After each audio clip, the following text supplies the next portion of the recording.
How is connecting to an internal awareness or feeling of safety will help us if we're going through abuse or afraid to repeat an abusive situation that maybe has been part of our pattern or part of our past?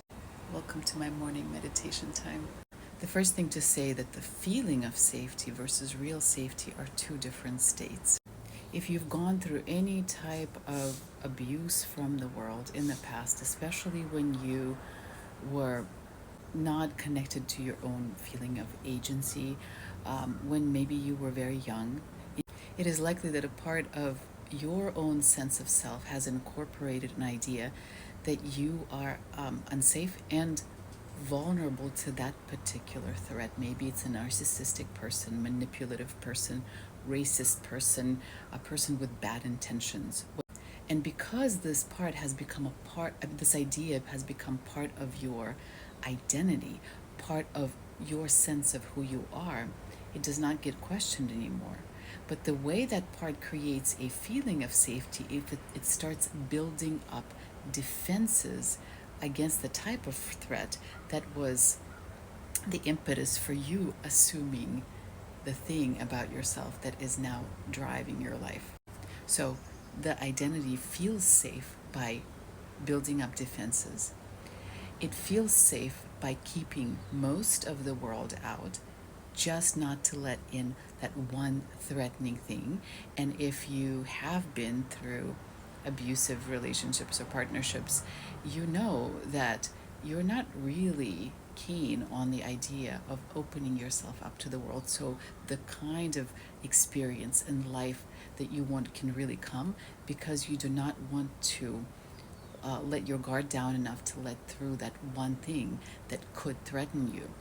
Another interesting thing about any identity, but especially the identity that was formed in response to that kind of violation, is it has hope for healing. Illusion is for that identity to feel like, okay, I'm going to be always safe and I will be powerful. It wants to win the war with the old perpetrator.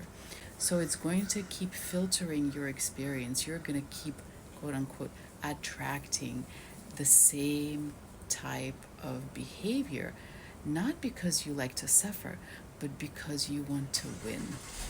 So we will stay in relationships longer than necessary. We will engage with people instead of saying, look at that, a racist, abusive, violent person. Moving on. You can exist in the world, and I feel unthreatened by you, not because you do not have intentions to hurt me, but because I know I am connected to the divine wisdom and power, and I can recognize what you're up to, and I can take appropriate action. So if you are trying to get out of an abusive situation, abusive relationship, and you do this inner work and you detach from the part in you that belongs to that consciousness, that keeps you tethered or stuck, you will start seeing other options. And the first big one is that you do not need for them to reform or see something in order for you to take the power back in your own life. You'll be able to let go of the idea that that person or that abusive person is the gatekeeper for what you want, whether it's love, it's safety, it's financial support, it's some kind of power. They may have that power in the kind of reality you're experiencing now, but you really are. How connected you are to the source energy behind life, just like any one of us. And that you have access to a place that can create the kind of reality in which you do not have to negotiate your own well being to have and experience the kind of life that you want. And the fact that they buy into that old paradigm is not a threat to you because you're living in a new world. And if they ever come your way, you will be able to recognize them.